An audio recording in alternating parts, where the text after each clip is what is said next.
Mabilis na questions lang tayo. So, can you describe DK in 3 words? 3 words? Unique, relevant, and family. Why is it important na may mga ganitong klaseng pelikula na Para mabuhayan po ang ating pagmamahal sa Pilipinas, para magkaroon tayo ng hope. Itong pelikula na to talaga ay ginawa para sa mga Pilipino. And for everybody around the world. Pakita natin yung kultura natin sa kanila. Sobrang relevant talaga ng movie na to. So dapat talaga mapanood. Anong masasabi mo sa first ever Tambalan, Vic and Piolo, lalo na serious to for? Grabe yung actingan, nakakaiyak lahat ng mga eksena nila together. Ang galing-galing, talagang nagpamalas talaga ng husay ang ating mga pila dito. Si Bossing, kakaibang Bossing yung makikita nyo dito. Never before you have seen him doing a role like this.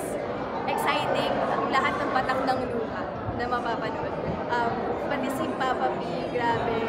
Sa shooting, alam mo parang ang simple lang ng mga ginagawa niya. Pero sobrang ganda. Ang ganda ng acting. Ang galing-galing po nilang dalawa. And it's such an honor to be a part of this. I'm so proud. Sige. So, last na. Ask na namin na i-invite mo yung viewers na manood. Tapos specifically, can you mention Robinson's Movie World? So, in cinemas in Robinson's Movie World. Okay. I'm inviting everybody to watch The Kingdom, an official entry to the Metro Manila Film Festival 2024. Showing na po ngayong December 25. Bring your whole family to Robinson's Cinema.